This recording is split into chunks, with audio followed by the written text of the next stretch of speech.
Imagine, if you will, a single truth so vast that it echoes across the fabric of time, whispered by alchemists in candlelit chambers, encoded in the geometry of sacred temples, and hidden in plain sight within the rhythms of nature itself. This is the legacy of the Emerald Tablet, a cryptic artifact of ancient wisdom attributed to the mythic Hermes Trismegistus, the thrice great sage who bridges the realms of gods and mortals. Its most famous decree, "As above, so below, as below, so above," is not merely a poetic phrase, but a key that unlocks the hidden correspondence between the cosmos and the self, the infinite and the intimate. To encounter the Emerald Tablet is to stand at the threshold of a great mystery, one that has haunted the minds of philosophers, mystics, and seekers for millennia. Its words are sparse, yet they ripple outward like concentric circles in a cosmic pond, touching everything from the dance of celestial bodies to the silent revolutions within the human soul. What does it mean that the macrocosm mirrors the microcosm? That the patterns of the stars are written also in the beating of our hearts? This is not mere metaphor, but a living truth, an invitation to see the universe not as a cold, indifferent expanse, but as a vast, breathing organism of which we are both participant and reflection. The teachings of the Emerald Tablet do not belong to any one age or tradition. They pulse beneath the surface of Egyptian hieroglyphs, hum in the meditations of medieval alchemists, and resurface in the equations of modern physicists who speak of holographic universes and fractal realities. To study it is to realize that all divisions between spirit and matter, mind and body, heaven and earth, are illusions, veils draped over a deeper unity. The alchemists did not seek merely to turn lead into gold in a laboratory.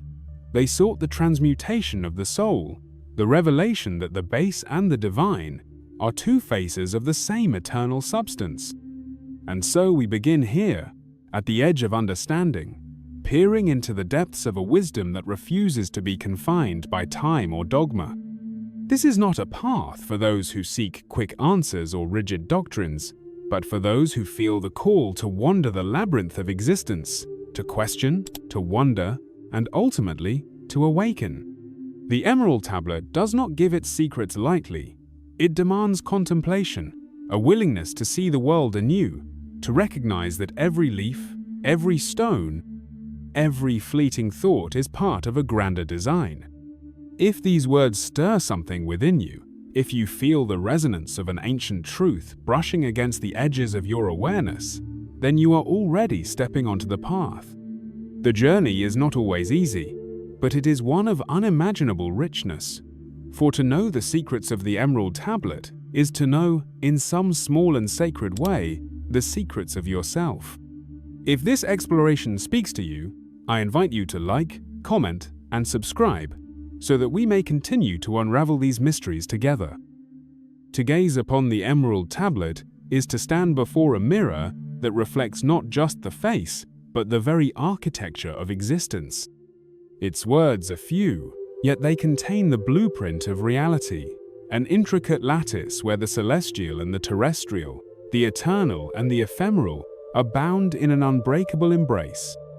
At its heart lies the axiom, "As above, so below, as below, so above." But what does this truly mean? And how does it weave into the deeper tapestry of Hermetic wisdom? The first and most luminous thread in this tapestry is the principle of correspondence, the understanding that every layer of reality mirrors another. The movements of planets are not separate from the rhythms of human life. The structure of an atom is not unlike the structure of a solar system. The ancients knew this intuitively when they mapped the heavens onto their temples, when they saw in the human body a reflection of the zodiac, when they whispered that the mind of God could be read in the patterns of nature. Modern science, in its own way, echoes this truth. Speaking of fractal geometries, quantum entanglement, and the holographic universe, the microcosm and macrocosm are not merely analogous, they are interwoven, each a living expression of the other. Beneath the illusion of separation, the Emerald Tablet reveals a universe that is fundamentally one. Matter is not dead, but sleeping spirit. Spirit is not distant, but awakened matter.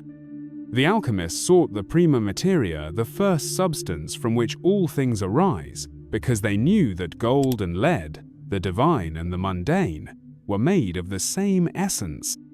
This is why the great work of alchemy was never solely about transforming metals, but about transforming the self, dissolving the false boundaries between the seeker and the sought, the observer and the observed. When the tablet declares, "All things were from one," by the meditation of one, it speaks of a cosmos born from a singular intelligence, a consciousness that dreams itself into infinite forms.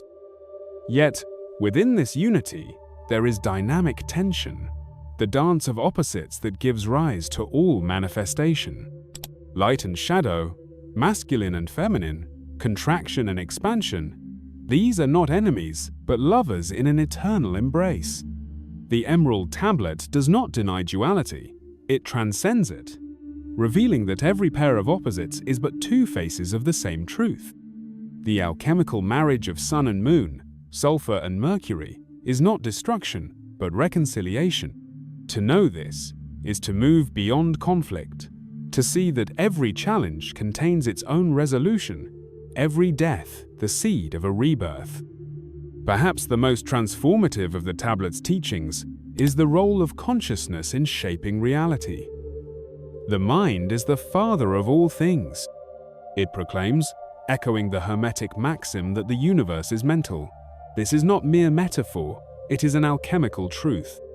The thoughts we cultivate, the beliefs we nourish, are not passive reflections of reality, but active participants in its creation. The mystic and the scientist arrive at the same conclusion from different paths. The observer influences the observed. To wield this knowledge is not to indulge in fantasy, but to recognize the sacred responsibility of perception for the world we see is, in part, the world we have chosen to see. Finally, the Emerald Tablet speaks of transformation, not as a distant ideal, but as a living process. You shall separate the earth from the fire, the subtle from the gross, gently and with great ingenuity. This is the alchemist's art, the refinement of the self, the distillation of base experience into golden wisdom. It is not enough to know these truths. One must live them, must pass through the fires of trial and the waters of dissolution to emerge remade.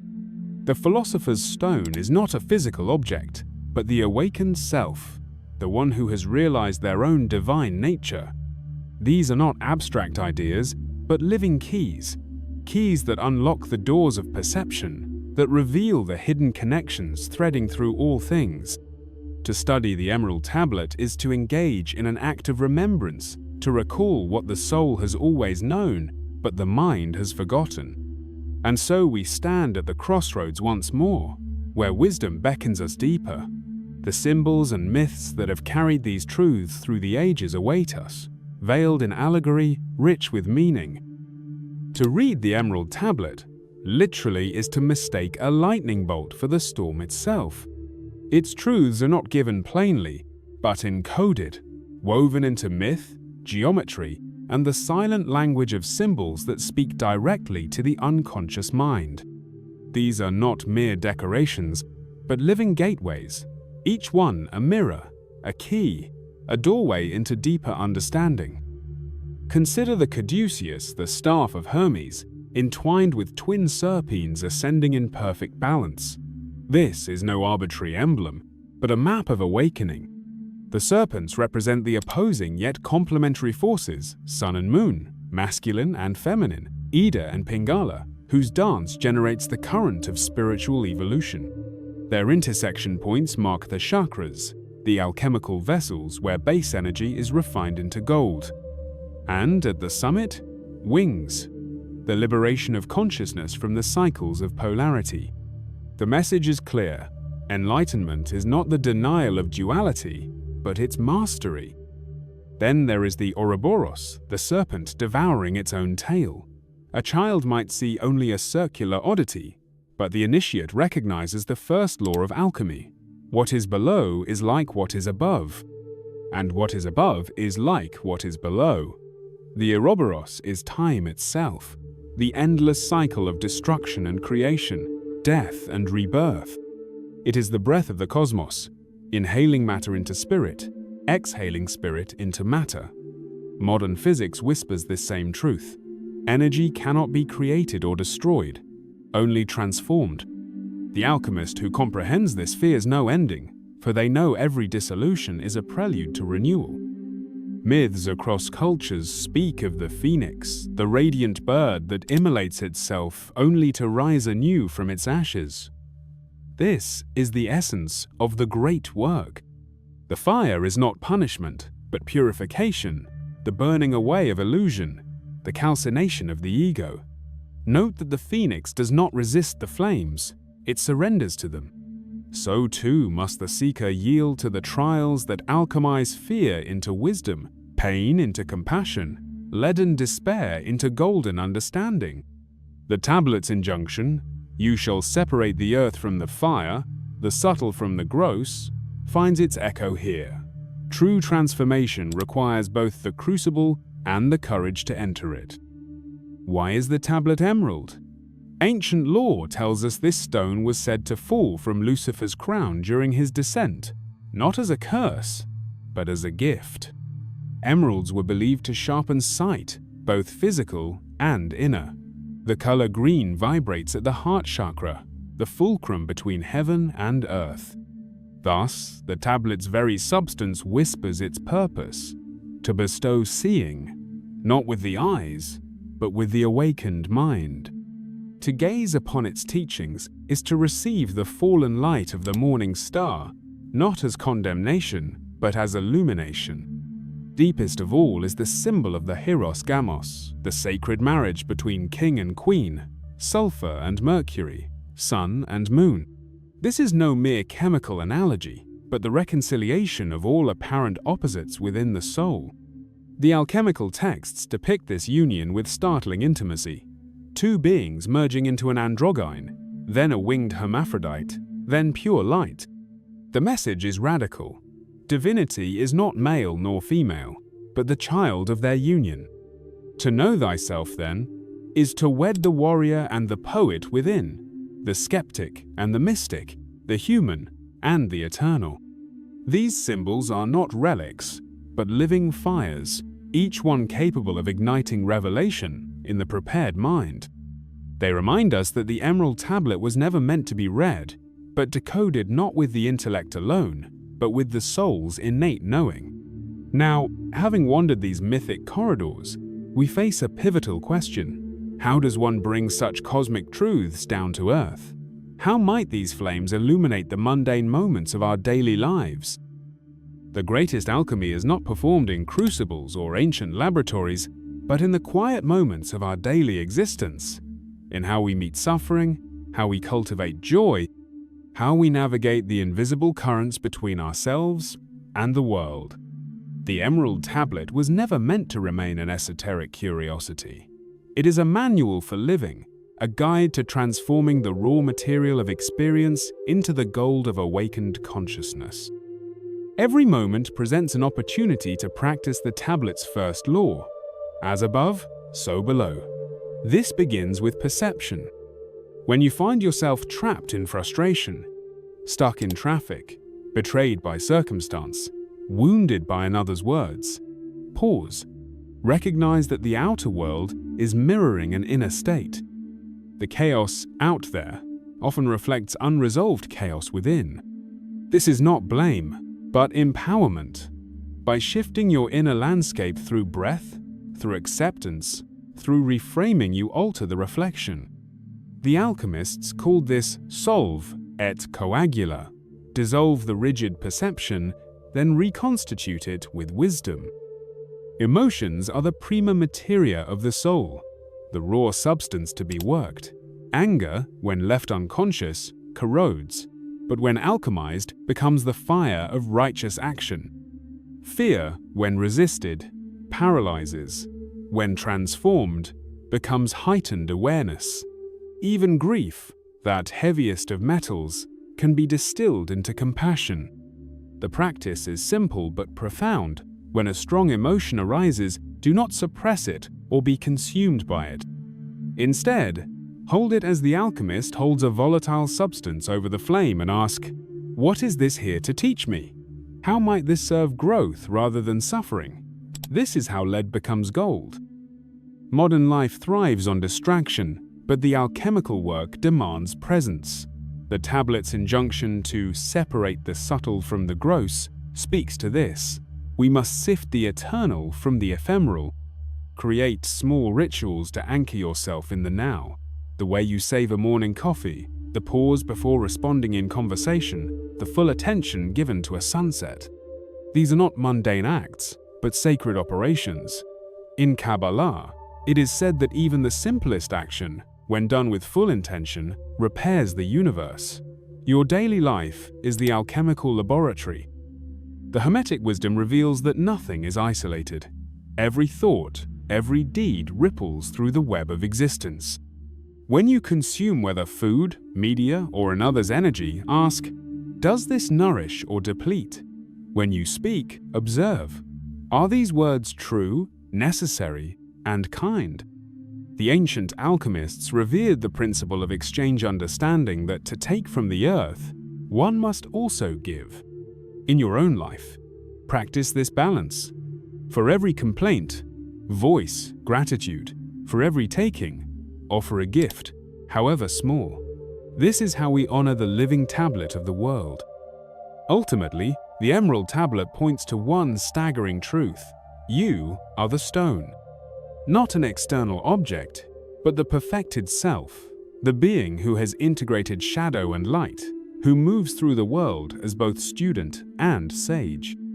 This is not egotism, but the humblest realization. Your highest work is to refine your own character.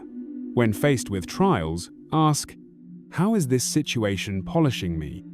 When encountering others, see not just their surface, but the latent gold within them. The alchemist's true magnum opus is a life well lived, a consciousness that has learned to turn every experience, however bitter, into nourishment for the soul. These are not abstract ideals, but tangible practices, ways to etch the tablet's wisdom into the marrow of your days. The universe is not waiting for you to ascend to some distant enlightenment. It is inviting you to recognize the sacred in the here and now. And now, as we near the culmination of this journey, we arrive at the final question. Having touched these truths, how will you allow them to transform you? What will you carry forward into the unfolding of your life? We have journeyed together through the veils of mystery, from the cosmic principles etched upon the emerald tablet to their living pulse within your daily breath. Now we arrive at the threshold where wisdom must either dissolve into theory or ignite into being. For the tablet's ultimate secret is this: knowing is not enough.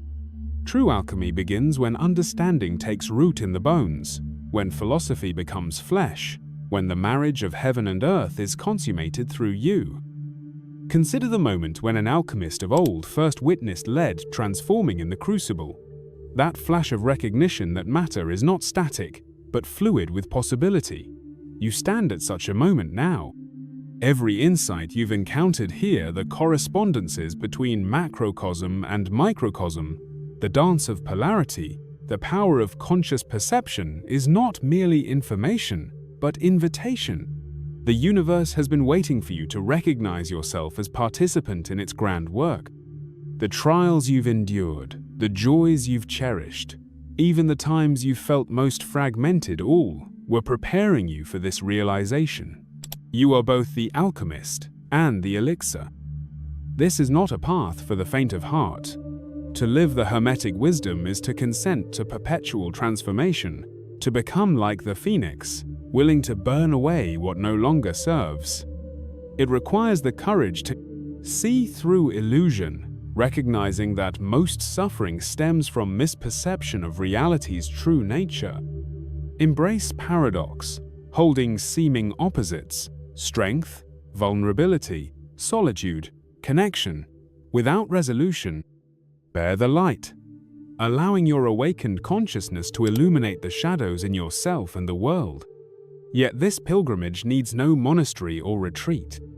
Your laboratory is the supermarket aisle, where you choose patience over irritation, the bedroom where you surrender to restorative sleep as sacred alchemy, the conversation where you listen not just to words, but to the soul behind them.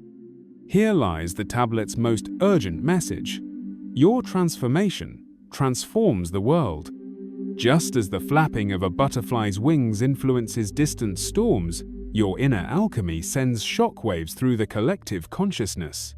When you respond to hostility with unshakable peace, you recalibrate the field of human interaction. Meet suffering with compassionate presence. You become a vessel for healing. Create beauty amid chaos. You prove the supremacy of spirit over circumstance. This is no metaphor. Quantum physics now confirms what mystics always knew, that the observer affects the observed. You are not separate from the world you perceive. You are in sacred collaboration with it. As we part ways with these teachings, remember, the Emerald Tablet is not behind you, but within you. Its words will continue to unfold new meanings as you grow. What seems opaque today may blaze with clarity tomorrow. Return to these principles when life feels fragmented, and you need to remember the underlying unity. Challenges arise, and you must discern their alchemical purpose. Joy blossoms, and you wish to drink its nectar fully. The tablet's wisdom is not linear, but spiral. You will circle back to these truths at ever-deepening levels. And so, dear seeker, the great work begins anew each dawn. Carry these keys forward. Live the correspondences, see the sacred patterns connecting your inner world to the outer. Embrace the crucible. Let every difficulty be fuel for your transformation. Radiate your gold. The philosopher's stone is useless if kept hidden. Share your light. If this journey has stirred your soul, I invite you to share your insights below. What revelation resonated most deeply? Subscribe for more explorations. The path continues. Pass this wisdom on. Be the alchemist who transforms leaden silence into golden conversation. The emerald light now passes to your hands. How will you let it shine?